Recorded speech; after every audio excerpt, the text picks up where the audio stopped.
In this episode of Two Tall Guys Talking Sales, Sean and Kevin dive into one of the most difficult challenges in sales leadership, managing a top performer who refuses to play by the rules.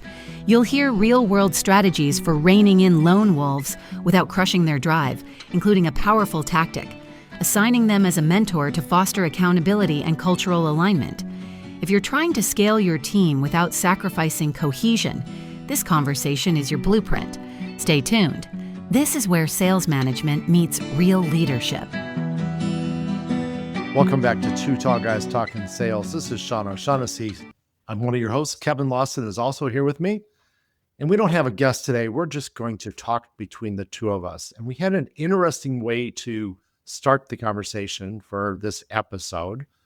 We, in case you didn't know, have started a peer-to-peer advisory group where salespeople, sales leaders can get into this community and we have discussions with each other. We share ideas, we ask questions. We try to be better salespeople, better sales leaders, better leaders of companies to try to give each other advice, help each other through problems, and just talk about best practices. One of the questions that was asked was, what should we talk about in the future episode of Two Tall Guys Talking Sales? And one of the participants asked a really good question, and that was, how about managing a top performer that drives everyone else on the team nuts? They don't always follow the rules that others have to follow. They aren't warm and fuzzy around the office, but they consistently outperform everyone else. How do you manage the individual? How does that affect the rest of the team? And does it matter? So my first inclination here is to say, yes, it does matter. It is very important. How you manage your team, how you interact with individuals is important as a manager, as a company leader. And there's specific things that we might be able to talk about, and we talked about on the comments in the B2B Sales Lab. But Kevin, let's talk about setting leadership goals right from the get-go. Let's start with that, because if you don't set goals, if you don't set rules, if you don't set best practices that you expect, then this problem doesn't ever happen. If you just say, you guys do whatever you want to do and let the monkeys rule the cage, then good luck to you. Couldn't agree more. When the inmates are running the asylum kind of scenario, we've all heard that described a number of different ways. But to firmly address the problem being a person, I always say we have to address the environment first. You don't show up to a football game with a baseball bat and baseball equipment. You come to the game you're going to play with the right tools and equipment to play the game. One of the tripping points, one of the stumbling blocks that a lot of people that Sean and I work with experience and encounter is that the rules inside small business often are undocumented. Therefore, they change a lot, often without a ton of notice, and it's never malice. Don't hear us say that small businesses are crazy and unorganized and people are out to get each other, or they're always trying to change the game midstream. That's not what we're saying. What we're saying is that business owners are busy. Small organizations are by nature nimble and easy to adapt, so they try and find a way to say yes a lot. What we end up with when you've said yes to a lot of different things in a lot of different ways is a fairly unstructured and undocumented process. Therefore, we don't have a lot of those relationship management norms, sales best practice norms. And I'm kind of using my voice to try and underline and bold norms, normal, accepted, best practice behavior norms. These are the things that, when done uniformly and universally across your entire team, you can start to really see the sales systems aligned to values and messaging. And when those things are absent, you get a lot of different people selling in different ways with different outcomes. In the case that Sean was just describing, you got somebody who's kind of gone rogue. Some people, if you're using the EOS terms, that person's called a terrorist in an organization. They're high production, low culture fit. If you're looking at sales organizations, sometimes they're called lone wolves. Just because you're a lone wolf doesn't mean you're bad or not following the process. It's just another way of describing people who are on the fringes of what the expectations are commonly thought to be. And that's important when you're building and scaling an organization. You can often attract more high performers that look like your existing high performers. So why did I go that deep on talking about norms? As organizational leaders, whether that's a sales or an entire organization leader, a lot of our role is protecting the culture. Sales culture will eat strategy for breakfast. Sales culture will trump anything else in your organization. If it's a go, go, go at all costs, win at all costs, even if that means stepping on your peer's neck, that's a culture statement about how you win. Or if the cultural norm is we're a collaborative inter-office seller and we find people on our teams to help complement to execute the mandate, that's a different type of sales organization. So when you're thinking about that high performer that is maybe it's a low EQ, low emotional intelligence, and they're just, to win, they're just leaving bodies in the ditch. They're not following the process. They're alienating people on the sales team, outside the sales team, on the delivery team, maybe even some customers. Maybe they're costing you relationship capital in the market.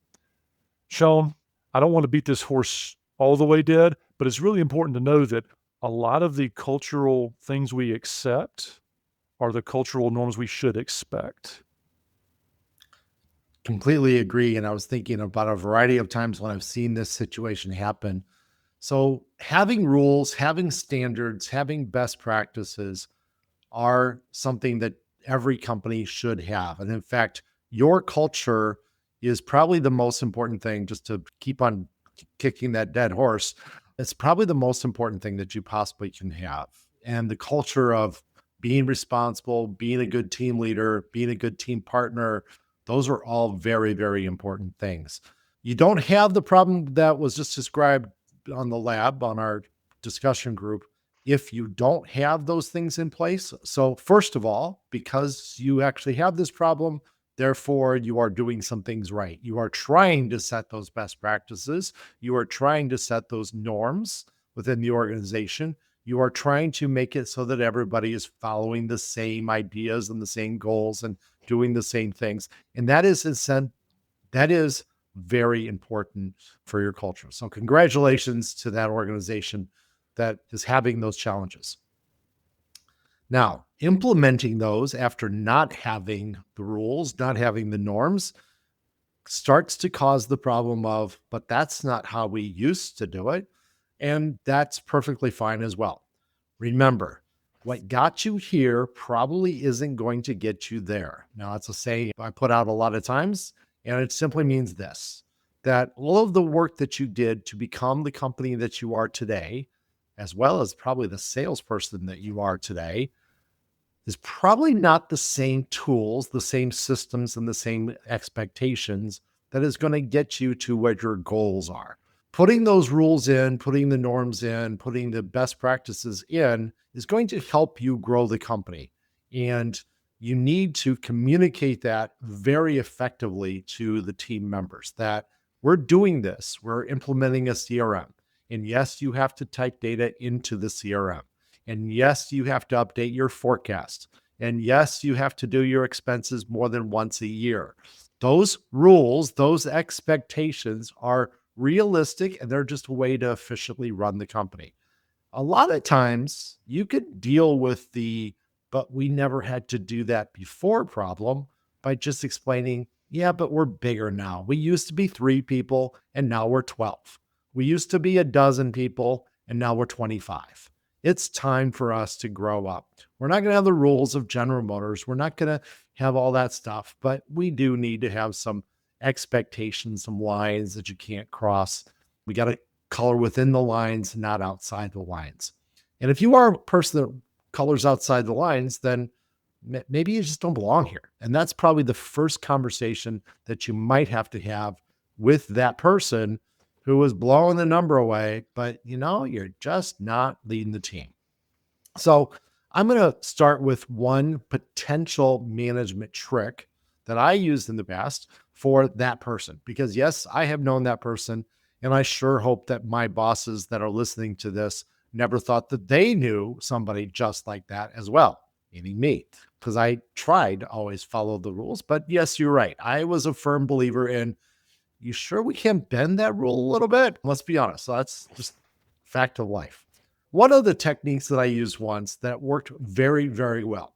Now, this individual that was outside of the norms, was not doing the things that everybody else was doing, thought he was special, that because he was bringing in all that revenue, this individual wanted to be promoted someday. He had a goal, and I knew this from our conversations, of being in management. He wanted to lead the team. And I was perfectly willing to let him lead the team as time went on, but not yet because he didn't have that much experience. He was a little bit over his skis on that. But one of the things that I did to help him realize that the rules are important and sticking with the rules is important was I had him be a mentor to a junior salesperson on the team. He jumped at that chance. And then I said, now look, because you're going to be a mentor for this, that means you have to set the standards for that person. And that means that you kind of have to make sure that that person understands the rules, understands what's expected. Yes, they have to update the CRM system. Yes, they have to have all the deals in the pipeline. That's kind of an expected thing for a junior rep, and you're going to have to lead the way. So if you can't do that yourself, I don't know if I can make you the mentor. What do you think? Are you ready to take that step forward? It worked. It absolutely worked. He fell in line, and slowly I was able to bring him back into the norm and into, the straight and narrow of doing what was expected. Kevin, do you have any suggestions? Similar ones, and I want to avoid the ones that sound like being a hammer, right? Because it's too easy to sit here behind a microphone and talk about big bad me and, oh, look what I can say to put somebody down. And frankly, that's not the kind of sales cultures we want to promote anyway. We want to create the ones where everybody wins by following a system and a process that you can rely on to make it easy. Practice makes easy. Practice doesn't make perfect. But also, I got some parenting advice one time that said, you could beat whatever it is out of a kid, but you can never beat it back into them. So if you want them to be a good salesperson or a good child, being a hammer is never really the way you want to lean in hard. I like to first lean on the expectations, right? Create the culture that provides the basis for support structures. Now, I've had reps in the past where they came in and they really everything was an emergency. I'm sure you never experienced anyone like this. I'm sure that no one ever came in at the 11th hour and said, holy cow, you service delivery team have to stop what you're doing to exercise my RFP that I just learned about yesterday and it's due tomorrow morning at 8 a.m. I know that doesn't happen everywhere, but maybe I'm in the minority and I'm the only one that's happened to. But having had that experience, yeah, it's funny, we've all been there. Having that experience, having to learn to say no to somebody, I'm sorry, we can't do that. And there it is, silence. Silence is a great teacher. Silence is a great tool to let somebody know how firm you are. Notice how I never said, we don't want the customer. I never said that. I never said, holy cows, you stand up on the desk and yell and shout. I just used the facts. No, we can't do that because you waited too long. You didn't involve the right people at the right time. So you have to learn by missing this opportunity. And as the sales manager, that hurt my opportunities also, but I had to create standards. So if you're listening to this, instead of dressing somebody down and yelling and screaming next time, think about how you can accept a little current pain to create future gain for your entire organization. Did I win the hearts and minds of that guy in that moment? Absolutely not. He was ticked. But that's okay because the other people on the team didn't see me kowtow and flush all the other processes they were abiding by. I made a friend on the delivery team and the quotations team. All these things have to come together. When you're building culture, it's never always smooth sailing. Sometimes you have to sail through rough waters, and coming through the other side of that storm typically makes you a better crew. So if you want to become a better crew, if you want to have better sales processes, more aligned purposes and goals, join the B2B Sales Lab. We'd love to have you. It's a community of peers that talks about stuff like this, sailing rough seas. It's a community of people like you out there listening who maybe need a experienced person who's maybe walked a path you haven't walked before in sales. Doesn't mean you're new. It just means that somebody else may have walked that and can give you some wise counsel. If you're looking for insight like this or other questions you may have, we'd love to have you in the community. Thank you very much for that, Kevin. And I think we kind of wrapped up that subject pretty well. So we'll be posting this on our podcast, obviously, but we're also going to post it into the lab so that everybody in our lab can actually listen to this a little bit earlier than everybody else, which will be a little fun for them. So once again, if you're interested in learning more about sales, if you're interested in learning more about management of salespeople, then you probably want to join the lab. So we probably pushed that pretty hard right now, so I'm going to let that go. You can go to the lab by simply going to b2b-sales-lab.com and just check it out. Happy to have you. We look forward to talking to you. Until then, happy selling. What a powerful conversation today on Two Tall Guys Talking Sales. One of the most eye-opening takeaways was how culture, specifically undocumented or inconsistent norms, can quietly erode even the best sales strategies. Kevin and Sean broke down how unspoken rules often become moving targets in small businesses, and why clearly defined expectations are essential to building sustainable, scalable sales teams. Their discussion around protecting your sales culture was both candid and packed with practical wisdom.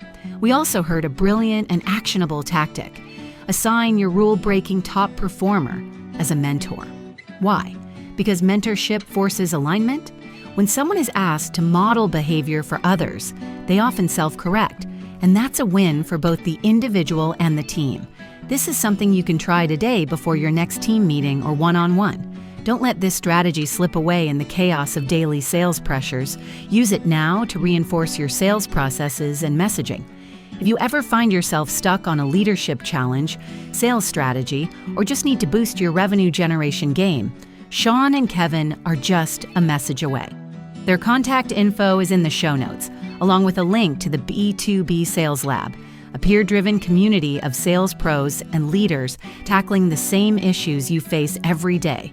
Whether you need insight, feedback, or real-world resources to hit your quota, the lab is your go-to solution.